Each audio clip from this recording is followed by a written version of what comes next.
At Anurag University, be everyone you dream to be. బాగుంది, ఏ కంట్రీకి వెళ్తే బాగుంటుంది, సజెషన్స్ ఇవ్వడానికి మనతో ఉన్నారు ఇమిగ్రేషన్ లాయర్ సంతోష్ కుమార్ సలాది. మాట్లాడదాం. నమస్తే అండి, వెల్కమ్ టు అవర్ స్టూడియో. ఎక్కువగా మన ఇండియన్స్ వెళ్ళేది యుఎస్, ఆ తర్వాత యూకే, ఆ తర్వాత చాలా కంట్రీస్కి వెళ్తూ ఉంటారు. కానీ ప్రెసెంట్ ఏ కంట్రీ గురించి మనం మాట్లాడుకున్నా యుఎస్ అయితే అక్కడ మన ఇండియన్స్ జాబ్స్ పోతూ ఉన్నాయి. మనకు అసలు యూనివర్సిటీలో కూడా రాని పరిస్థితి, చాలా చాలా ఇష్యూస్ ఉన్నాయి. సో ఇప్పుడున్న సిచ్యువేషన్, మళ్ళీ రష్యా, యుక్రెయిన్, ఇన్ని కంట్రీస్ లో ఇన్ని ప్రాబ్లమ్స్ ఉన్నాయి. అయినప్పటికీ స్టూడెంట్స్ కొంతమంది బయటికి వెళ్ళి చదువుకోవడానికే ఇంట్రెస్ట్ చూపిస్తూ ఉన్నారు. సో మీరు ఇప్పుడు ప్రెసెంట్ సిచ్యువేషన్ లో బయటికి వెళ్ళి చదువుకోవాలనే స్టూడెంట్స్ కి మీరు ఇచ్చే సజెషన్స్ ఏంటి? ట్రూ, మీరు అడిగారు కదా, that wear the answer is like geo political thing is connected to everything. So ఇప్పుడు ట్రంప్ టారిఫ్స్ వచ్చినాయని చెప్పి అందరూ ఎడ్యుకేషన్ గురించి అడుగుతున్నారు, but tariffs have nothing to do with education. యాక్చువల్గా టారిఫ్స్ గాట్ ఎక్స్పోర్ట్స్ వీటి మీద ఎఫెక్ట్, కానీ బిఫోర్ టారిఫ్స్ మార్కెట్ డౌన్ ఓవరాల్గా యూఎస్లో. Apart from that Indians problem ఇది, అమెరికా చేసిన ప్రాబ్లం కంటే కూడా ఇండియన్స్ సెల్ఫ్గా చేసుకున్న ప్రాబ్లం ఎక్కువ. జనరల్ ఏంటంటే మాస్టర్స్ మన వాళ్ళు ఎందుకు వెళ్తారు? చదువుకోవడం, ఎంఎస్ చేయడానికి, ఆ పేరు కానీ on the name it's for education, but most of them want to go there to part time చేసుకుంటారు, సెటిల్ అవుతారు. వాళ్ళకి end of the day citizen ఎవరికి వెళ్ళలేదు. అంటే ఇట్స్ ఎ డాలర్ డ్రీమ్. ఇక్కడే కదా చాలా కంట్రీస్ లో ఉంది, పర్టికులర్లీ ఇండియాలో తెలుగు స్టేట్, సౌత్ ఇండియాలో చాలా ఎక్కువ ఉంది. మోస్ట్ 25% F1 వీసాలు ఓన్లీ తెలుగు స్టేట్ ని పడతాయి ఇండియా మొత్తం. సో మనలో కొంచెం క్రేజ్ ఎక్కువ ఉంది కదా. అపార్ట్ ఫ్రమ్ దట్ ఇంకా యూకే, యూరోప్ రకరకాల ఆప్షన్స్ ఉన్నాయి కదా, they are going on. US లో ప్రాబ్లం ఏంటంటే మాస్టర్స్కి వెళ్తారు కదా, వెళ్ళాక వీళ్ళకి స్పెషల్ అడ్వాంటేజ్ ఏంటంటే ఎక్స్పోజర్ అని కామన్. వీళ్ళు పర్టికులర్గా వెళ్ళే రీజన్ ఏంటంటే క్యాప్ కోటా. H1B మీకు ఐడియా ఉన్న వీసానే కదా. యూఎస్కి ఎవరన్నా స్టూడెంట్ కానీ ఎనీ ఫారినర్ వెళ్ళినప్పుడు ఒక ఫారెన్ స్కిల్డ్ వర్కర్ అక్కడ పనిచేయడానికి H1B అనేది ఒక వీసా నేమ్, అది జస్ట్ ఇట్స్ నేమ్. అలాగే స్టూడెంట్ వీసా F1కి వెళ్ళే పిల్లలకి ఏంటంటే 45,000 H1 కోటా పెట్టారు, దాన్ని క్యాప్ కోటా అంటారు, జస్ట్ లైక్ రిజర్వేషన్. ఎవరైతే మాస్టర్స్ ఇంత ఖర్చు పెట్టి ఇండియా వస్తున్నారు కదా, ఇండియన్స్ కానీ అబ్రాడ్ ఎవరు వచ్చినా, అమెరికన్స్ ఏం చేసి అట్రాక్ట్ చేయడానికి ఇది 1980s నుంచి ఉన్న పాలసీ. ఆ 45,000 క్యాప్ కోటా అంటే ఇప్పటికీ అదే ఉంది. ఆ రోజున ఎంతమంది వెళ్ళేవారండి? మీకు తెలిసిన వాళ్ళు కూడా ఎంతమంది వెళ్తారు? చాలా తక్కువ కదా. ఇప్పుడు గల్లీకి ఇద్దరు వెళ్తున్నారు. సో ట్రూ, తెలుగు స్టేట్ నుంచే 1,00,000 మంది వెళ్తున్నారు. ఈవెన్ లాస్ట్ 24-23 అకాడమిక్ ఇయర్ చూసుకున్నా మీకు 80,000 వీసాస్ తెలుగు స్టేట్ నుంచి పడినాయి. సో ఇండియాలో తెలుగు స్టేట్స్ కాకుండా గుజరాత్ లో హెవీ మార్కెట్ ఉంది, తమిళనాడు ఉంది, చాలా స్టేట్ నుంచి ఉన్నాయి, ఈవెన్ మహారాష్ట్ర. వీళ్ళందరూ కలిపి ఒక 1,20,000 ఇండియన్సే వస్తే ఈ క్యాప్ కోట 45,000 అలాగే ఉంటుంది. ఇది మారదు, ఇది ఫిక్స్డ్ నెంబర్. కానీ జనం పెరిగిపోతున్నారు కదా. సో ఈ ఇయర్ ఈ 1,20,000 మాస్టర్స్ చేసిన వాళ్ళు ఒక 45,000 మంది వీసా కొట్టారు, ఫైన్. నెక్స్ట్ ఇయర్ వీళ్ళు ఉండేవారు, ఎందుకంటే యూఎస్ లో వీసాకి వెళ్తారు కదా మాస్టర్స్ కి. 5 years వీసా వస్తుంది మీకు, F1 ఎవరు అప్లై చేసిన. 5 years వీసాలో 2 years masters, 3 years post masters. ఈ 3 years వాళ్ళు అక్కడ అమెరికాలో ఉండి లీగల్ గా ఏమన్నా చేసుకునే రైట్ వస్తుంది కాబట్టి వీళ్ళని డబ్బులు ఖర్చు పెట్టి వెళ్తున్నారు. ఇక్కడ point number 1. So 2 years masters అయిపోయాక ఈ 3 years ఓపీటీ అంటాం. ఈ 3 years ఉండే optional practical training, stem OPT 11 months వస్తుంది first. Again it will be extended to 3 మొత్తం 3 years 22 months ఎక్స్టెండ్ అవుతుంది. సో ఈ స్టెమ్ ఓపీటీలో ఉన్న పిల్లలు 45,000 ఇయర్ సెలెక్ట్ అయ్యారు అనుకుందాం క్యాప్ లో. మిగిలిన వాళ్ళు ఏమవుతారు? నెక్స్ట్ ఇయర్ అప్లై చేస్తారు. నెక్స్ట్ ఇయర్ మళ్ళీ ఒక 1,00,000 మంది వస్తున్నారు కదా. So it's becoming a loop. ఆ లూప్ లో తిరుగుతున్నారు అందరూ. మాస్టర్స్ చేస్తున్నారు, ఓపీటీ వస్తుంది, H1 వేసుకుంటున్నారు, పిక్ అయిన వాడికి అవుతుంది. అవనోళ్ళు మళ్ళీ నెక్స్ట్ ఇయర్ ఆ 3 years టైం పాస్ చేస్తారు. ఒక ఇయర్ అవ్వాలా, సెకండ్ ఇయర్ అవ్వాలా, 3 years అవ్వాలా, ఏం చేయాలి? బ్యాక్ వచ్చేయాలి ఇండియాకి, అంతే. సో ఇది ఎప్పటి నుంచి ఉన్న రూల్, ఇది కొత్తగా రాలా ఓపీటీ టీమ్. బట్ ఏంటంటే ఇండియన్స్ తెలుగు వాళ్ళు ఎక్కువ అయిపోయారు పోస్ట్ కోవిడ్. చాలా మంది వెళ్ళిపోవడం, అంటే ఓవరాల్ ఐటీ బూమ్ అయింది కాబట్టి దాట్స్ ఎ బిగ్ డిసడ్వాంటేజ్. అది కాకుండా ఈ 3 years ఓపీటీలు ఏదైతే ఉందో, యాక్చువల్ ఓపీటీ అంటే పేరులోనే ఉంది కదా, ఆప్షనల్ ప్రాక్టికల్ ట్రైనింగ్. వీళ్ళు ఒక ఇంటర్న్ గా ఎక్కడైనా పని చేసుకోవాలి. కానీ తెలుగు వాళ్ళు కానీ ఇండియన్స్ ఓవరాల్ గా అది చేయరు. వాళ్ళు వెళ్ళి అన్ని రెస్టారెంట్ లో, కెఫేల్లో ఎక్కడ పడితే అక్కడ చేస్తారు. That's illegal. సో వాళ్ళు ఏం చేస్తారంటే కొత్తగా ఏమి రూల్స్ పెట్టాల, ఉన్న రూల్స్ స్ట్రిక్ట్ గా ఫాలో అవుతున్నారు అంతే. So it's already return rule. Student part time గా ఉన్నప్పుడు 20 years చేసుకోవాలి, అది క్యాంపస్ లో చేయాలి. లేదు నువ్వు ఓపీటీలో ఉన్నావు అంటే నువ్వు ఏ డొమైన్ లో చదువుకున్నావో ఆ కన్సర్న్ కంపెనీ ఇంటర్న్షిప్ సంథింగ్ చేయాలి. అంతేగాని ఇక్కడ ఒకటి చేసి వాళ్ళు వేరే చోట ఫుల్ టైం జాబ్ చేస్తే ఇల్లీగలే కదా. నాకు ఒక డౌట్ అండి, స్టూడెంట్స్ అందరు ఇక్కడ లోన్స్ పెట్టి అంటే లక్షల్లో ఏదో వాళ్ళ దగ్గర డబ్బులు పట్టుకుని వెళ్తారు కదా, అక్కడికి వెళ్ళినాక వాళ్ళు ఎడ్యుకేషన్ తక్కువ, పార్ట్ టైం ఎక్కువ చేస్తారు కదా, వాళ్ళు నాలెడ్జ్ ఎక్కడ గెయిన్ చేస్తారు? వాళ్ళకి ఇప్పటి వరకు ఇన్ని ఇయర్స్ నుంచి జాబ్ వచ్చిన వాళ్ళకి జాబ్స్ ఎట్లా వస్తున్నాయి నాలెడ్జ్ లేకుండా? Correct point. ఇక్కడ ఏంటంటే ఇది ఒక పెద్ద, ఐ మీన్ చాలా పెద్ద సీక్రెట్ ఇది. ఇప్పుడు నేను చెప్తే చాలా మంది హర్ట్ కూడా అవుతారు. Indians are purely consultancy based. Indians particular Telugu వాళ్ళు యూఎస్ లో మొత్తం ఎడ్యుకేషన్ నుంచి జాబ్ వరకు కన్సల్టెన్సీ రన్ అవుతాయి. దే విల్ కాల్ బ్యూటిఫుల్ గా దాన్ని ఫ్యాన్సీగా స్టాఫింగ్ ఏజెంట్స్ అంటారు. So it's 70-30, 80-20 proportionate job. So వీళ్ళు ఏం వచ్చినా రాపోయినా the so called staffing agents are consultancies will take care of them. వాళ్ళు గెస్ట్ హౌస్ రన్ చేస్తూ ఉంటారు. ఎంఎస్ అయిపోయిన పిల్లలకి ఏంటి, అబ్రాడ్ లో హైయెస్ట్ ఎక్స్పెండిచర్ ఫుడ్ లివింగ్ గా ప్రతి నెల ఖర్చు ఆల్మోస్ట్ $2,000 అవుతుంది. అది గెస్ట్ హౌస్ ఫ్రీగా ప్రొవైడ్ చేస్తాయి. వీళ్ళకి వీళ్ళే ట్రైన్ చేస్తారు, వీళ్ళే అన్ని పెడతారు, ఫేక్ గానీ వాట్ ఎవర్ అన్ని. సో పెట్టి వీళ్ళకి ఒక 10 years 8 years ఉన్నోళ్ళలాగా ప్రొజెక్ట్ చేసి మార్కెట్ లో తీసుకెళ్తారు. వాడికి రియల్ టైం అదేం రాదు కదా. ఈవెన్ ఇంటర్వ్యూస్ కూడా ప్రాక్సీలతో చేస్తారు. సో వాళ్ళు అక్కడికి వెళ్ళిపోయి దిల్ మేనేజ్ సమ్హౌ. ఇది ఒకప్పుడు నడిచింది, మార్కెట్ బల్క్ లో ఉన్నప్పుడు అది ఏం చేసి నడిచింది. కానీ మార్కెట్ ఇప్పుడు ప్రిసైజ్ అయింది. ఈవెన్ టెక్ లో కూడా అందరిని ఉంచుకోవట్లేదు, ఫుల్ స్టాక్ లో ఇంపార్టెంట్ వాళ్ళు ఉంటున్నారు. ఈవెన్ ఇండియాలో కూడా మాస్ లే ఆఫ్ చూస్తున్నాం కదా మనం. సో అది కొంచెం ఎక్కువ ఉంది అంతే తప్ప tariffs have nothing to do with education. But tariffs వల్ల ఏంటంటే ఇన్ఫ్లేషన్ పెరిగింది. మీరు మళ్ళీ అగైన్ ఫస్ట్ పాయింట్, వీళ్ళకి ఎవ్రీ మంత్ ఎక్స్పెన్స్ అవుతాయి. పార్ట్ టైం దేనికి చేస్తున్నారు మీరు? లోన్ ఎగ్జాక్ట్లీ లోన్స్ ఉన్నాయి కదా. ఈ లోన్ అమౌంట్ కష్టపడి వస్తున్నారండి అంతే. వీళ్ళు 2-3 years ఉంటున్నారు, మాస్టర్స్ కట్టుకుంటున్నారు. ఈ 2 years పార్ట్ టైం చేసినప్పుడు తినడానికి సరిపోతున్నాయి, పెద్ద మిగలట్లా. ఆ లోన్ తీర్చుకుని వస్తే చాలని ఫీల్ అవుతుంది. ఇది ఓపెన్ చాలా మందికి తెలిసిందే కానీ బయటకు చెప్పుకోరు. అగైన్ ఈ స్టాఫింగ్ ఏజెన్సీస్ కన్సల్టెన్సీ అనేది ఒకప్పుడు బాగా పనిచేసేవి, అది ప్రాబ్లం. ఇప్పుడు వాళ్ళకి కూడా కొంచెం టఫ్ అయింది, ఎందుకంటే ఈ ఇమిగ్రేషన్ క్రాక్ డౌన్ అవడం వల్ల ఫేక్ H1 అవి పెట్టేవారు కదా, అవన్నీ క్రాక్ డౌన్ చేస్తున్నారు. సో దట్స్ మరి ఇంకా కొంతమంది ఏమంటారంటే ఇది ఇంకా తాత్కాలికం కాదు, just for few more years, ఆ తర్వాత సిచువేషన్ మంచిగా అయిపోతుంది అక్కడ. I don't think so because I am not someone authoritative to tell that, but as per my analysis I don't think so. It's done. ఎందుకంటే లక్షల మంది స్టాగ్నెంట్ అయిపోయారు, ఒక 15 లక్షల మంది స్టాగ్నెంట్ అయ్యారు. సో 15 లక్షల మంది స్టాగ్నెంట్ అయినప్పుడు 50,000 చెప్పని వేసుకున్నా వాళ్ళకి ఎన్ని ఏళ్ళు పడుతుంది? వాళ్ళు రావడానికి ఒక 25-30 years అవుతుంది. అపార్ట్ ఫ్రమ్ దట్ కొత్త వాళ్ళు వస్తారు. అండ్ అమెరికన్స్ ఎలా ఉన్నారంటే they are not at all favourable for new laws favouring the immigrants. అసలు ఉన్నవే పీకేమంటున్నారు. సో కొత్తగా వీళ్ళ కోసం లా తెచ్చి 2 lakhs ఇస్తాం అనేది అసలు జరగదు, ఇంపాసిబుల్, పొలిటికల్ అవ్వదు. So even that. ఇంకోటి ఏంటంటే అమెరికాలో యూనివర్సిటీలకి అండ్ గవర్నమెంట్ కి ఏం సంబంధం ఉండదు. అంటే ఇప్పుడు ట్రంప్ ఇన్వాల్వ్ అవుతూ ఉన్నారు కదా. ఇప్పుడు యూనివర్సిటీస్ అంటే బయట దేశాలలో స్టూడెంట్స్ ని ఇప్పుడు యూనివర్సిటీ చూస్తున్నాం కదా. మరి గవర్నమెంట్ కి ప్రాబ్లం సంబంధం ఏం లేదు కదా. అమెరికా అనేది ఒక క్యాపిటలిస్టిక్ ఎకానమీ, అక్కడ డబ్బుతోనే ప్రతిదీ నడుస్తుంది. Because they go for that, they have official lobbying to. అందుకనే ఇండియాలో లాబింగ్ ఇల్లీగల్ కదా, but US lobbying legal. So American universities Indian గానీ ఏషియన్స్ రాకపోతే ఇప్పుడు అడుక్కు తింటున్నాయి ఓపెన్ గా. చాలా యూనివర్సిటీస్ కి ఫ్యాకల్టీస్ పే చేసే పొజిషన్ లేదు, రీసెర్చ్ ఫెసిలిటీ డబ్బులు కట్టే పరిస్థితి లేదు. సో యూనివర్సిటీ దృష్టిలో ఏంటి, my balance sheet should be good always. నాకు డబ్బులు కావాలి, సో నేను బ్యాలెన్స్ షీట్ రన్ చేసుకోవాలి, అంతే కదా ఎనీ ఆర్గనైజేషన్ డూస్. గవర్నమెంట్ ఏమన్నది, మాకు political government runs on political favours. Politically వాళ్ళు ఇంపల్స్ గా ఉన్నారు, ఇమిగ్రెంట్స్ మాకు వద్దనేదే ట్రంప్ నినాదం కదా. సో అదే కోర్టులో పెండింగ్ లో ఉన్నాయి కదా ఇప్పుడు. అంటే యూనివర్సిటీ రోల్ చాలా చిన్నదండి. యూనివర్సిటీ F1 వీసా ఇవ్వడానికి మీకు I-20 ఇస్తుంది. వీసా ఎవరు ఇవ్వాలి? ఎంబసీ ఇవ్వాలి కదా. Embassy policy dictate second president. ఈ ఇంటేక్ అసలు ఆల్మోస్ట్ పిల్లలే తక్కువ మంది అప్లై చేశారు. ఈవెన్ తక్కువ మంది అప్లై చేసిన వాళ్ళు కూడా 1-2 క్వశ్చన్ రిజెక్ట్ చేశారు.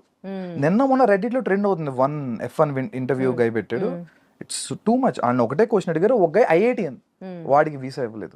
Because they have a limit, ఇంతవరకే ఇవ్వండి అనేది.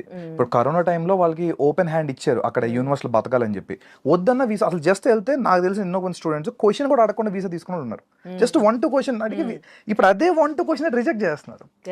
రాజు తలుచుకుంటే దెబ్బలు కొదవ అంటారు చూసారా. సో అంతే. మరి ఎట్లా అంటే ఇప్పుడు చాలా మంది జాబ్స్ పోతూ ఉన్నాయి, కానీ అక్కడ నుంచి తిరిగి బ్యాక్ ఇండియాకి వచ్చేస్తున్న వాళ్ళ పర్సెంటేజ్ చూస్తే అయితే జాబ్ రాని వాళ్ళందరూ ఏం రావట్లేదు, ఇంకా అక్కడే ఉన్నారు. అంటే ఇంకా హోప్స్ ఉన్నట్టు. అదే కదండి మన సొసైటల్ స్టిగ్మా. సో ఒకటి బ్యాక్ వచ్చాడంటే they will see them as a failure. అదొక 50% కారణం. అక్కడే ఏదో ఒక పార్ట్ టైమో ఫుల్ టైమో ఆడ్ జాబ్ చిన్నదో పడదో పడి అక్కడే తిరుగుతున్నారు. ఇంకొంతమంది ఏం చేస్తారంటే PhD ఎన్రోల్ అవడం, వాళ్ళకి ఇంట్రెస్ట్ లేకపోతే జస్ట్ టు స్టే అఫ్లోట్, ఉండాలి అక్కడ ఉంటే చాలు అనే మూడ్ లో ఉన్నారు. Even that's not true. ఎందుకంటే అక్కడ ఏమి ప్రాస్పెక్టివ్ మార్కెట్ లేదు. ఎంత ఉన్నా సపోజ్ ఓపెన్ గా మాట్లాడుకుందాం, F1 అయిపోయింది, H1 వచ్చేసింది, తర్వాత ప్రొసీజర్ ఏంటి, గ్రీన్ కార్డ్ GC కదా. ఇవాళ రోజు ఇండియన్స్ కి GC waiting more than 45 years. అప్పుడు ఇక్కడ పోతాడు కూడా చాలా మంది. అపార్ట్ ఫ్రమ్ దాట్ సిటిజన్షిప్ అనేది ఇంపాసిబుల్ ఇప్పుడున్న టాస్క్లో. సో వీడు ఎన్నాళ్ళు ఉన్నా కెరీర్ బిల్టప్ చేసుకున్నా రాత్రికి వెళ్ళిపోయే పరిస్థితి వస్తే ఏం చేయగలుగుతాడు? వాడు బిల్టప్ చేసుకుంది నెట్వర్క్ అంతా అక్కడ వదిలేరు కదా. అట్లీస్ట్ వాళ్ళు వదిలేసి కొంతమంది ఒక 4-5 years ఎక్స్పోజర్ రియల్ టైం నేర్చుకున్నాక ఇండియా వస్తే ఆపర్చునిటీస్ ఉన్నాయి స్టిల్. పీపుల్ మే సే అది బట్ స్టిల్ బెటర్. ఓకే, అక్కడ యుఎస్ లో కన్సల్టెన్సీస్ వర్క్ చెప్తారు. అసలు ఈ కన్సల్టెన్సీస్ ఎట్లా వర్క్ చేస్తాయి? ఇప్పుడు ఇండియన్స్ జాబ్స్ పోతా ఉన్నాయి, కానీ మళ్ళీ ఇంకా ఇండియన్స్ కి ఎంఎస్ చేసిన వాళ్ళకి ఇంకా కాల్స్ వస్తూనే ఉంటాయి through consultancy. What it's doing actually? Consultancy ఏం చేస్తాయంటే బెంచ్ సేల్స్ వాళ్ళ దగ్గర 2-3 మోడల్స్ ఉంటాయి. ఇప్పుడు తీసుకున్న హైర్ చేసిన అందరినీ బెంచ్ లో పెట్టుకుంటారు, బెంచ్ సేల్స్ అని ఒక టీం పెట్టుకుంటారు. వీళ్ళు మార్కెట్ లో లింక్డ్ ఇన్ లో లేదంటే థర్డ్ పార్టీ జాబ్స్ వస్తాయి, టెంపరీ ఆప్షన్స్ అన్ని, వాటిని ఫైండ్ అవుట్ చేసి వీళ్ళు ప్లేస్ చేసుకుంటారు. ఎగ్జాంపుల్ ఒకప్పుడు ఒక 20 ఇంటర్వ్యూ షెడ్యూల్ చేస్తే ఒక 10 calls వచ్చేవి అనుకోండి, వీళ్ళకి 1-2 క్లోజ్ అయ్యేవి. ఇవాళ 50 పెడితే ఒక 5 కూడా కాల్స్ రావట్లేదంట. I spoke with many staffing guys too. So calls రావట్లేదు, వచ్చిన వాళ్ళు కూడా ఎవరికి సెలెక్షన్ అవ్వట్లేదు. వాళ్ళు పాపం లాస్ లో ఉన్నారు. ఇంకో హైలైట్ అయినా అందరూ యుఎస్ స్టాఫింగ్ కన్సల్టెన్సీ వాళ్ళు హెవీగా ఎర్న్ చేస్తారు అనుకుంటారు. They are in losses now. Many people I know they having $2-3 million in debts. Okay, ఇప్పుడు ఇక్కడ నుంచి వెళ్ళే స్టూడెంట్స్ అయితే తగ్గిపోయారు, కానీ ఇప్పుడు అక్కడ ఎంఎస్ చేస్తున్న వాళ్ళు, ఎంఎస్ చేసి జాబ్ కోసం వెయిట్ చేస్తున్న వాళ్ళు అక్కడ ఉంటే మంచిదా, లేకపోతే వాళ్ళు బ్యాక్ చేయడం మంచిదంటారా? My thing is they can come back any time. ఎందుకంటే యూఎస్లో నువ్వు ఫుల్ టైమ్ జాబ్ చేస్తేనే నీకు కెరీర్ ఆపర్చునిటీ. ఏదో పార్ట్ టైమో లేదా సమ్ అదర్ ఆడ్ జాబ్. ఇప్పుడు నువ్వు మాస్టర్స్ చేశారండి ఒక స్టూడెంట్, అతను టెక్ జాబ్ చేయాలి కదా బేసిక్గా, if not some else professional job. అంతే కదా, మటన్ కొడితే అదేమన్నా వాల్యూ ఉంటుందా? దాంట్లో కెరీర్ గ్రోత్ ఉంటుందా? ఉండదు కదా. So just to survive A jobs పడితే ఆ జాబ్స్ అట్లీస్ట్ పార్ట్ టైం వరకు చెల్తా కాలేజ్లో. Once you're in to professional mode it's not all useful. India వచ్చేస్తే వాళ్ళు కనీసం స్టార్ట్అప్స్ ఎక్కడ పని చేసి they can create some startups right here. అంటే ఇప్పుడు ఇండియన్స్ కి అక్కడ జాబ్ వచ్చే పరిస్థితి లేదంటారా? ఉన్నాయండి, 10% పీపుల్కి ఉన్నాయి. ఇప్పటికి కూడా ఆల్మోస్ట్ 1.5 million స్టార్టింగ్ ప్లేస్మెంట్ కొట్టిన తెలుగు వాళ్ళు తెలుసు నాకు. వాళ్ళకి ఏ కన్సల్టెన్సీ హెల్ప్ చేయాల. They have their own talent. వాళ్ళు రీసెర్చ్ చేసుకుంటున్నారు, పేపర్స్ పబ్లిష్ చేసుకున్నారు, దే హ్యావ్ ఎ విజన్. అదే కంపెనీ తీసుకుంటుంది. టాలెంట్ వాడికి ఎప్పుడు మార్కెట్ ఉంది, there is no restriction at all. ఈ 45,000 వీసాలు అనుకున్నాం కదా, ఇదివరకు ఏమైంది, మీకు H1B కావాలంటే ఒక కంపెనీ మిమ్మల్ని స్పాన్సర్ చేయాలి, అంతే కదా సింపుల్ గా. ఈ కన్సల్టెన్సీలు కంపెనీ రూపంలో మిమ్మల్ని స్పాన్సర్ చేసేవి. వీడు ఎందుకు చేస్తాడు? వీడికి అక్కడ మార్కెట్ లో జాబ్ ఉంటే నీ మీద రూపాయి తింటాడు కాబట్టి చేస్తాడు. ఇప్పుడు వీడిని వదిలేసి రియల్ గా యాపిల్ ఉందండి, ఓకే, మౌంట్ వ్యూ కాలిఫోర్నియాలో గూగుల్ ఉంది. రియల్ గా గూగుల్ హైర్ చేసిన వాళ్ళు స్పాన్సర్ చేసుకుంటున్నారు H1B. అందుకే 45,000. ఓకే, ఈ స్క్రాప్ ఓపెన్ గా మాడుకుంటే వాళ్ళకి ఏమీ లేదు ఆపర్చునిటీ. అక్కడికి వెళ్ళే కూడా వాళ్ళు స్కిల్స్ డెవలప్ చేసుకోకుండా పార్ట్ టైమ్ లోనే గడిపేసి మాస్టర్స్ ఏమి నేర్చుకోకుండా, మాస్టర్స్ దేనికి యాక్చువల్ గా ఆ సబ్జెక్ట్ డొమైన్ నాలెడ్జ్ వాళ్ళు ఎక్స్పర్ట్ లెవెల్కి వెళ్ళడం కోసం మాస్టర్స్ లెవెల్ అనేది. వాళ్ళు అదేమి వెళ్ళకుండా again masters no gate pass లో వాడుకుంటున్నారు. గేట్ పాస్ ఏంటి? అమెరికా ఎంటర్ అవడానికి ఒక గేట్ పాస్. పార్ట్ టైం చేయాలి, డబ్బులు సంపాదించాలి, పంపాలి, అది అక్కడ వరకే. ఈ స్కిల్ డెవలప్మెంట్ ప్రోగ్రామ్స్ కూడా కొన్ని నేర్చుకుంటూ ఉంటారు కదా, అవి యూస్ఫుల్ అవుతాయి వాళ్ళకి? స్కిల్ ఏదైనా యూజ్ అయినండి. అంటే స్కిల్ డెవలప్మెంట్ ఇండియాలో ఇంకా టెక్ స్కిల్స్ ర్యాపిడ్ గా గవర్నమెంట్ ప్రమోషన్ తక్కువ. గవర్నమెంట్ ఏంటంటే ఇండియాలో సెమీ స్కిల్స్ ఎక్కువ ప్రమోట్ చేస్తుంది. యూఎస్ లో ఏంటంటే ప్యూర్లీ వాళ్ళకి అబ్రాడ్ అంటే ఫారెన్ వర్కర్స్ అందరూ కూడా స్కిల్డ్ వర్కర్స్ కిందే. ఖచ్చితంగా మీరు హై టెక్నాలజీ చేస్తేనే వాళ్ళకి పనికి వస్తారు. ఇప్పుడు సపోజ్ ఎగ్జాంపుల్ యూకే ఉందండి, ఒక రకంగా అన్నట్టు యూఎస్ కంటే యూకేనే బెటర్ పిల్లలు స్టూడెంట్ యాంగిల్లో చూస్తే. ఎందుకంటే యూఎస్ లో వాళ్ళకి నెత్తి మీద ఒక అప్పు వేసుకుని వెళ్తున్నారు, ఒక 35-40 లక్షలు. ఎందుకంటే $89 ఉంది కదా ఇవాళ. సో వీళ్ళకి ఏమైపోయిందంటే ఫస్ట్ ఆ 35-40 lakhs డెట్ చాలా ప్రెషర్ ఉంటుంది ఏ మనిషికైనా, అంతేగా. ఇప్పుడు పేరెంట్స్ చెప్పడం వరకే, పిల్లోడు అక్కడికి వెళ్ళి సఫర్ అవుతున్నాడు. వాడే పార్ట్ టైం చేసుకుంటాడు. ఇండియాలోగా ఏది ఈజీ కాదు, ఇన్సూరెన్స్లు కట్టుకుంటాడు, ప్లస్ ఈ ప్రెషర్ ఉంటుంది, అమ్మో అప్పు ఉంది అది కట్టాలి. యూకేలో ఏంటంటే మీకు ఇంచుమించు 20 lakhs లోపే చాలా చోట్ల మ్యాచ్ అయిపోద్ది. సో వాళ్ళ మీద కొంతవరకు డెట్ ప్రెషర్ తక్కువ ఉంటుంది. I'm not telling UK so good, at least వాళ్ళ ఎక్స్పోజర్ కోసం మాస్టర్స్కి వెళ్ళే వాళ్ళకి ఎప్పుడు కూడా ప్రాబ్లం లేదండి. మేము అక్కడే ఉండిపోవాలి, సిటిజన్ అయిపోవాలి అనుకుంటే మాత్రం అవ్వదు. ఇప్పుడు అంత ఓపెన్ గా లేదు. అంతే, అంటే కంట్రీ టు కంట్రీ రిలేషన్షిప్స్ బాగుండట్లేదు కదా, మరి యూకే తో ఇండియాకి ఎట్లా ఉంది? ఎగ్జాక్ట్లీ ఈ పాయింట్. యూకే తో ఇండియాకి చాలా సూపర్ బయలాటరల్ రిలేషన్స్ ఉన్నాయి. ఇప్పుడు recently Modi garu last month UK తో హిస్టారికల్ ట్రేడ్ డీల్ చేసుకున్నాం మనం. Many goods are now with tax free. Suppose ఇప్పుడు మన ఇండియా నుంచి అపెరల్ వెళ్తుంది వరల్డ్ వైడ్ గా, ఈ గార్మెంట్స్ అన్ని కూడా నౌ ట్యాక్స్ ఫ్రీ ఇచ్చారు ట్రేడ్ ఛానల్లో. అలాగే ఎడ్యుకేషన్ వీసాస్ కూడా ఇండియా నుంచి ఎవరైతే యూత్ ఉన్నారో యూత్ మొబిలిటీ వీసాను కొత్తది క్రియేట్ చేసింది ఇమిగ్రేషన్ లాలో యూకేలో, ఓన్లీ ఫర్ ఇండియన్స్. ఒక 30,000 మందికి జస్ట్ మీరు ఏ జాబ్ ఒక్కర్లా, నువ్వు మా కంట్రీలో స్టార్ట్అప్ చేయడానికి కానీ లేదా ఇన్నోవేట్ చేయడానికి వస్తావా రా, వీళ్ళు ఇష్యూ అని వీసా 3 years 2 years వీసా ఏదైనా చెయ్యి, if it is good further గా అప్లై చేసుకో. ఇది ఓపెన్, యూఎస్ లేదు మనకి ఇది. ఈ ట్రేడ్ డీల్స్ వల్ల ఇండియాకి ఉన్న యూకేతో ఉన్న బెనిఫిట్ ఇది. స్టూడెంట్స్ వెళ్తారు కదా మాస్టర్స్ కి, 4 year వీసా వస్తుంది యూకే లో చాలా చోట్ల. 2 year కోర్స్ చేసుకుంటే అగైన్ 2 years ఉంటారు కదా. ఈవెన్ అప్పుడు కూడా వాళ్ళకి ఏమైనా అవ్వకపోతే మొబిలిటీ వీసా ఉంది, something else they will try. And more over అంటే ముందు డెట్ ప్రెషర్ తక్కువ ఉంటుంది. అగైన్ ఓకే, అంటే కొన్ని కోర్సులు చేయడానికి వెళ్ళిన వాళ్ళకి యూకే లో బాగుంటుందా, లేకపోతే ఏది మేనేజ్మెంట్ యూకే లో బాగుంటది. Particularly IT is fine, life sciences కూడా okay, and law management top మీకు యూకేలో. లా అండ్ మేనేజ్మెంట్ తెలుగు వాళ్ళ పట్ల ఇంజనీరింగ్ వెళ్తారు కాబట్టి ఓకే, మాస్టర్స్ కూడా ఇంజనీరింగ్ ఐటీ అట్ సైడ్ కూడా కొంత చూడొచ్చు. అక్కడే సెటిల్ అవ్వాలనుకుంటే యూకేలో, యూకేలో సెటిల్ అవ్వాలంటే ఫైన్. వాళ్ళు ఒక ట్రాన్స్పరెంట్ సిస్టమ్ తీసుకొచ్చారు. బేసిక్గా మీరు చూసుంటారు, మొదట కెనడాకి హెవీగా బూమ్ అయింది ఒక 2-3 years బ్యాక్ వరకు. కెనడా బాగా వెళ్ళారు, ఎందుకంటే కెనడాకి అప్పుడు పాయింటర్ సిస్టమ్ ఉంది. మీరు పిఆర్ రావాలనుకోండి, ఇప్పుడు యూఎస్ లో ఏంటి, ఒక ఆర్బిటరీ సిస్టమ్ ఉంది. మీరు గ్రీన్ కార్డ్ ఫైల్ చేశారు, వాడు వెయిటింగ్ లిస్ట్ పెడతాడు, అంతేగాని మీకు మధ్యలో రీజనింగ్ చెప్పరు నాకు ఎందుకు వస్తుంది ఎందుకు రావట్లేదు అని. కెనడాలో ఏంటంటే పాయింటర్ సిస్టమ్ ఉంటుంది, సిఆర్ఎస్ స్కోర్ అంటాం, కాంప్రహెన్సివ్ ర్యాంకింగ్ సిస్టమ్. మీ సిఆర్ఎస్ స్కోర్ చేసుకుంటే మీ 10th 12th మీరు కెనడాలో పని చేశారు లేదా కెనడాలో ఎక్స్పీరియన్స్ ఉందా, ఇవన్నీ ఇమిగ్రేషన్ లాయర్స్ చూస్తారు. సో మీకు గనక CRS score 740 above direct PR ఇచ్చింది మోటర్ Canada. So that's why people flocked. 640 నుంచి ఇచ్చుకొచ్చింది 740 వరకు ఇచ్చారు. ఇప్పుడు ఏంటంటే కెనడా ఆపేసింది, వాళ్ళకి చూసాం కదా ఖలిస్తాన్ ఇష్యూస్ ఉన్నాయి, ఇమిగ్రేషన్ ఎక్కువైపోయింది. అగైన్ యూకే ఇప్పుడు పాయింటర్ సిస్టమ్ తెచ్చింది. అంటే నువ్వు మాస్టర్స్ మా దగ్గర చేసావు, ఇన్ని పాయింట్లు ఇస్తాం. ఇక్కడ నువ్వు ఒక 1-2 years ఎక్స్పీరియన్స్ ఉంది, ఇన్ని పాయింట్లు ఇస్తాం. ఇండియాలో కూడా నీకు ఎక్స్పీరియన్స్ ఉంది. అట్లా ఈ పాయింటర్ సిస్టమ్ వల్ల ఏంటంటే ప్రతి ఒక్కరికి ఓపెన్ గా ట్రాన్స్పరెంట్ తెలుసుద్ది, ఇన్ని పాయింట్లు నాకు వచ్చినాయి, ఇన్ని పాయింట్ లెవెల్ వస్తే పిఆర్ వస్తుందంట, అందుకే రావట్లేదు సంథింగ్ కదా. అంతేగాని మిగతా చోటు యూఎస్ లో కానీ చాలా యూరోపియన్ కంట్రీస్ లో పిఆర్ వేయాలి, ఇమిగ్రేషన్ లాయర్స్ వెళ్తా ఉంటారు, మనలాంటి వాళ్ళు సబ్మిట్ చేస్తారు, వాళ్ళు ఎప్పుడు ఇస్తారో అప్పుడు అంతే. సో మీ ఫైల్. మరి యూకే లో ఇంత మంచి ఆపర్చునిటీస్ ఉన్నప్పుడు ఎందుకు యుఎస్ ని ఫస్ట్ ఆపర్చునిటీగా పెట్టుకుంటారు? మనకి ట్రెడిషనల్లీ హ్యూజ్ మార్కెట్. అంటే మీరు పాపులేషన్ వైజ్ చూడండి, US population around 40 crore, 35 to 40 crore. UK population around below 5 crores. So 6.5 overall United Kingdom అంతా చూసుకున్నా. So huge difference. అండ్ ఈ ఫార్చ్యూన్ 500 కంపెనీస్ లో ఏంటంటే ఐటీ, తెలుగు వాళ్ళు లేదా south Indians particularly bulk into IT and IT consulting services. So US huge market, world మొత్తానికి IT వాళ్ళే కదా. సో అందుకని మన తెలుగు ట్రెడిషన్ ఎక్కువ వెళ్తుండేవారు, అంతేగాని there is nothing else. And ఈ అడ్వాంటేజ్ ఉండేవి మనకి, వేరే ఏ కంట్రీలో కన్సల్టెన్సీస్ లేవు, స్టాఫింగ్ ఏజెన్సీస్ కానీ. మ్యాథ్స్ అయిపోతే వాడు ఓన్ గా చూసుకోవడం లేదంటే సంథింగ్. బట్ యూఎస్ లో ఏంటంటే ఎట్ కంఫర్ట్, నీకు మ్యాథ్స్ అయిపోయిందా, నేను ఫ్రీగా ఫుడ్ ఇస్తా, అకామిడేషన్ ఇస్తా, ట్రైన్ చేస్తా, నువ్వు ప్లేస్ అయ్యేదాకా నేనే చూసుకుంటా. ఇది మంచి ఆపర్చునిటీ కదా. సో తెలుగు వాళ్ళకి ఈ మార్కెట్ అలవాటు పడిపోయారు ఒక 30-25 ఏళ్ళ నుంచి. ఇంకా మాట్లాడుకుంటే యూరోప్ లో ఆపర్చునిటీస్ ఉన్నాయి, అంటే if there studios enough Europe లో ఆపర్చునిటీస్ ఉన్నాయి, కానీ బల్క్ లేవు. మనకేంటే బల్క్ వచ్చాయి, బల్క్ లో వచ్చిన వాళ్ళు వెళ్ళాలి, అంతే. అదే ప్రాబ్లం అవుతుంది అందుకోసం. ఓకే, ఇప్పుడు మరి యూకే లో ఉన్న ఈ ఆపర్చునిటీస్ గురించి అవగాహన ఉందా, వెళ్తూ ఉన్నారా మరి? యూకే బాగా వెళ్తున్నారండి. ఇప్పుడు సెకండ్ ప్లేస్ యూకేనే. అంటే ఇన్ఫాక్ట్ నాకు తెలిసి ఈ అకాడమిక్ మేబీ యూకే ఫస్ట్ కూడా రావచ్చు. యూఎస్ తగ్గింది కదా, ప్రీవియస్ లో యూఎస్ ఫస్ట్ ప్లేస్ లో ఉంటే సెకండ్ హైయెస్ట్ నెంబర్స్ యూకేకి వెళ్ళేవారు. ఇప్పుడు అగైన్ ఆస్ట్రేలియా కూడా టైట్ అయింది ఇప్పుడు చాలా. ఆస్ట్రేలియాలో ఫినాన్షియల్ థింగ్స్ అని చాలా టైట్ చేశారు, and also very costly. So అందుకోసం ప్రిఫర్ చేస్తాను. వీసా ప్రాసెస్ కి ఇప్పుడు ఏమి ఇబ్బందులు ఏం కలగట్లేదు. యూకే వెరీ బ్యూటిఫుల్, ఎందుకంటే ఇంటర్వ్యూ కూడా లేదు. యూఎస్ కి అయితే ఇంటర్వ్యూ ఉంది కదా, వాడు వెళ్తే ఏదో ఒకటి అడిగి రిజెక్ట్ చేస్తున్నారు. UK complete document based online visa. So they will submit papers అన్ని బాండ్ కరెక్ట్గా ఉంటే వీసా వస్తుంది, బాగోపోతే రాదు, అంతే. Very simple. యూకే తర్వాత ఇంకా యూరోప్ అండి, Canada complete down. And I suggest no way, Canada అస్సలు లేదు మార్కెట్. యూరోప్ ఇంకా జర్మనీ, ఫ్రాన్స్, ఈ ట్రెడిషనల్ మార్కెట్స్ ఉన్నాయి కదా. అగైన్ యూరోప్ లో ప్రాబ్లం, మన ఇందా మీరు అడిగిన క్వశ్చన్ కూడా ఏంటంటే, యూరోప్ కి ఎందుకు వెళ్ళరంటే తక్కువ. యూరోప్ లో జస్ట్ లైక్ ఇండియాలో స్టేట్స్ లాగా ఏ కంట్రీకి వెళ్తే ఆ లోకల్ లాంగ్వేజ్ వస్తుంది. జర్మనీ వెళ్తే జర్మన్ నేర్చుకోవాలి, ఫ్రాన్స్ వెళ్తే ఫ్రెంచ్ నేర్చుకోవాలి, స్వీడన్ లో చాలా స్వీడన్ వెళ్తే మళ్ళీ స్వీడిష్ రావాలి.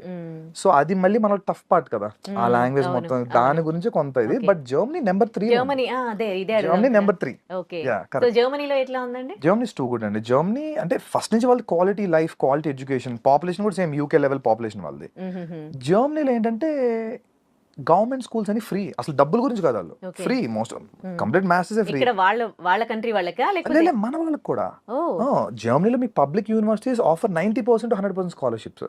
మన వాళ్ళు చదువుకున్నారు. ఎగ్జామ్ కరెక్ట్ క్వశ్చన్ అడిగారు. ఇప్పుడు ఏంటంటే I will tell you some secrets kind.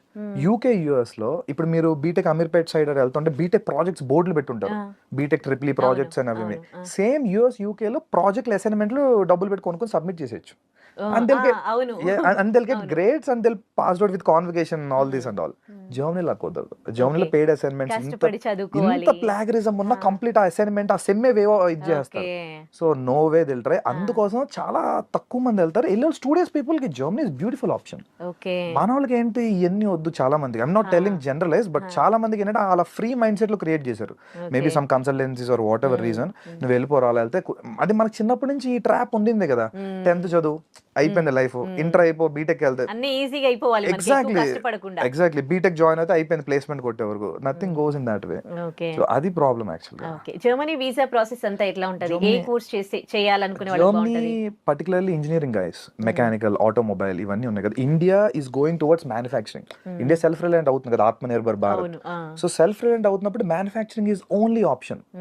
India China గానీ ఏ అకౌంట్ బీట్ చేయాలి, మనం థర్డ్ లార్జెస్ట్ సెకండ్ లార్జెస్ట్ కి వెళ్దాం అనుకుంటున్నాం. అవును so manufacturing is only way. Manufacturing రేపు స్టార్ట్ అవుతుంది ఇండియాలో, ఆల్రెడీ పుష్ వచ్చింది గట్టిగా. వీళ్ళకి చాలా మార్కెట్ ఉందండి. చాలా మంది ఈవెన్ నేను ఇయర్ కూడా చూసాను, ఏఎంఎల్ డేటా సైన్స్ కొట్టుకుని డొనేషన్ కట్టి జాయిన్ అయ్యారు చాలా యూనివర్సిటీస్ లో. బట్ ఫ్యూచర్ లో మెకానికల్ ఈసీ వాళ్ళకి బీభత్సమైన మార్కెట్ ఉంది, హెవీగా అందు సైడ్ ప్రొడక్షన్ కూడా ఉంది. సో మెకానికల్ ఆల్రెడీ ఇండియాలో బ్యాచిలర్స్ చేసిన ఉంటారు కదా, వాళ్ళు మాస్టర్స్ చాలా ఈజీ అక్కడ.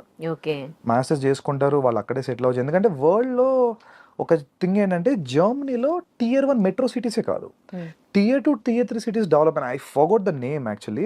They called a system. It's a policy for them. Okay even world war 2 ఇంత వచ్చిన జర్మనీ ఎందుకు బ్రేక్ అవ్వలేదంటే అక్కడ ఎడ్యుకేషన్ ఇండస్ట్రీ కలిసి ఉంటుంది. Industry relevant curriculum completely. ఇండియాలో లాగా కాదు. అంటే ఇండియాలో ఏంటి కరికులం ఒకటి చెప్పేస్తారు, వాడు మళ్ళీ ప్లేస్మెంట్ కోసం ట్రైన్ అయ్యి సంథింగ్ వెళ్తాడు. ఇండస్ట్రీతో కలిపి యూనివర్సిటీలు రన్ అవుతాయి. ఇన్ఫాక్ట్ మీకు ఫోక్స్ వ్యాగన్ కార్స్ ఉన్నాయి కదా, ఫోక్స్ వ్యాగన్ వాళ్ళు యూనివర్సిటీ రన్ చేస్తారు తెలుసా జర్మనీలో, complete free. It's very funded university. In fact Volkswagen అంటేనే people's vehicle, German public company అది. So they are also running a university. ఇంకో డౌట్, జర్మనీలో వాళ్ళ లాంగ్వేజ్ లో ఉంటుందా ఎడ్యుకేషన్? అంటే జర్మన్ మీడియం కాకుండా ఇంగ్లీష్ మీడియం ఉంది, చాలా చోట్ల వెళ్తున్నారు. బట్ నేను మీకు ఓపెన్ చెప్తా, they speak 50% they converse in German. Okay అందుకే వీసా కూడా జర్మనీకి ఉన్న రిక్వైర్మెంట్ ఏంటంటే బై ద వీసా టైం కనీసం 2 levels ఆఫ్ జర్మన్ చేసి ఉండాలి. ఓకే సో అందుకోసం మన వాళ్ళు ఇంకో హిండ్రెన్స్ ఇందాక ఇదైతే ఉంది, ఇంగ్లీష్ మనకి కామన్ లాంగ్వేజ్ కదా, సింపుల్ గా టోఫెల్ ఐఎల్స్ రాసేసి వెళ్ళిపోతారు ఒక నెల కోచింగ్ తీసుకొని. ఓకే బట్ మీకు లాంగ్ టర్మ్ ప్లాన్ చేసుకుంటే కనుక జర్మనీ చాలా క్వాలిటీ ఆఫ్ కష్టపడే వాళ్ళకైతే మంచి ఫ్యూచర్ ఉంటుంది. చాలా ఫ్యూచర్ ఉంటుంది. అపార్ట్ ఫ్రమ్ దట్ ఫ్రాన్స్ కూడా సేమ్ వర్షన్. ఫ్రాన్స్ లో కూడా మీకు అంటే ఫ్రాన్స్ ఫ్రీ ఎడ్యుకేషన్ లేదు మోస్ట్లీ, బట్ తక్కువ fees, below 10 lakhs scholarship. Okay ఇక్కడ ఇంగ్లీషే కదా ఫ్రాన్స్ లో? అగైన్ సేమ్, యూరోప్ అంతా పేరుకి ఇంగ్లీష్ మీడియం అని ఉంటది, but they converse mostly in their vernaculars. ఇప్పుడు మనమే ఉన్నామండి, ఇప్పుడు ఇంగ్లీష్ మీడియం ఉంటుంది స్కూల్లో, faculty will try to talk in the local language, right to understand, same అంతే. సో బట్ సర్వైవ్ అవ్వాలంటే part times, local taxi, grocery, everything మనం local తోని కన్వర్స్ చేయాలి. అందుకోసం మేము కూడా కంపల్సరీ లోకల్ లాంగ్వేజ్ నేర్చుకోమంటాం. Apart without that they can do nothing. Okay so ఇప్పుడు వెళ్ళాలని అనుకునే స్టూడెంట్స్ కి మీరు ఇచ్చే సజెషన్స్ ఏంటి? So check your countries, if not try to do your own research. అంటే పర్టికులర్ నువ్వు వెళ్తాను యూనివర్సిటీ ఎంత అవుట్కమ్ ఉంది, ప్లేస్మెంట్. ఇండియాలో అక్కడ ప్లేస్మెంట్ థింగే ఉండదు, అవుట్కమ్స్ తెలుసుకోండి, అక్కడ మార్కెట్ ఎలా ఉంది చూసుకొని వెళ్తామే. రెస్ట్ మీకు రియల్ టైమ్ ఎడ్యుకేషన్ చేయాలంటే there are number of opportunities. మీరు చదువుకుని రీసెర్చ్ అంటే లేదు, నేను పేరుకి మాస్టర్స్ చేస్తా, I want to get something for free అంటే ఇప్పుడు కొంచెం టఫ్ అయిపోయింది. ఆ సినిమా అయిపోయింది, ఇప్పటి నుంచి టఫ్ డే స్టార్ట్ అయినాయి. ఓకే అక్కడ ఇప్పుడు ఎంబీఏ చేసి ఇండియాకి బ్యాక్ వచ్చిన వాళ్ళ పరిస్థితి ఏంటి? ఇక్కడ మన ఇండియాలో ఎట్లా ఉన్నాయి? They are well recognised. Even UK అయినా యూరోప్ అయినా మనకి మంచి మంచి స్కూల్స్ ఉన్నాయి. బెనిఫిట్ ఏంటంటే ఇందులో ఒక అడ్వాంటేజ్ ఉంది మనకి. సపోజ్ ఇండియాలో ఉన్న కాంపిటీషన్ వల్ల ఇండియాలో ఒక యావరేజ్ బీ స్కూల్, ఒక 20 years old బీ స్కూల్ కూడా ఇప్పుడు 20-22 lakhs చార్జ్ చేస్తున్నాయి. బెంగళూరు రిలయన్స్ కానీ, ముంబై ఎన్ఎంఎంస్ ఎవరిని చూసుకున్నా. వేరేజ్ అదే కాస్ట్ లో మీరు యూకేలో ఒక 150 years old బీ స్కూల్లో చదవచ్చు. So it's well recognised, right? World wide మీకు ఆపర్చునిటీ ఉంటుంది. They have internship opportunity too. ఇంకోటండి, అక్కడ ఎంఎస్ అని వెళ్ళి పార్ట్ టైం జాబ్లు చేస్తారు తప్ప ఎడ్యుకేషన్ గెయిన్ చేయరు. వాళ్ళకి ఇక్కడికి వచ్చినాక ఏం జాబ్స్ వస్తాయి? ఏం రావట్లేదు. చాలా మంది కూడా వచ్చిన వాళ్ళు కూడా దే డూయింగ్ సంథింగ్. ఏం లేక మళ్ళీ ఏదో ఒక స్కిల్ నేర్చుకుంటారు, కరెంట్ ట్రెండ్ టెక్నాలజీ అంతే తప్ప అసలు ఆ సిస్టమే ఘోరం అయిపోయిందండి. అందుకని ఈ కొలాప్స్ అంతా కూడా, because they not gaining anything new. Existing ఉన్న దాంట్లో ఉంటున్నారు, కంపెనీకి అది అక్కర్లా, ఇక్కడ వాళ్ళే పట్టించుకోవట్లేదు కదా. యా సో అదే ప్రాబ్లం అవుతుంది. ఇప్పుడు H1B లో ప్రాబ్లం ఏంటంటే వాడికి స్పాన్సర్ చేస్తున్నారంటే బోల్ ట్యాక్సెస్ కట్టాలి. ఆ థింగ్ అని కంపెనీకి వేస్ట్ కదా, లోకల్ దొరికేస్తాడు ఆ టాలెంట్ తో. అందుకోసం okay so unless and until you're super talented, you're in demand technology, then no problem. Rest are all average. Okay అంటే ఇక్కడికి వచ్చినాక ఏమన్నా స్పెషల్ ఉంటాయి కదా కోర్సెస్ లాంటివి నేర్చుకుంటే బెస్ట్ అంటారా?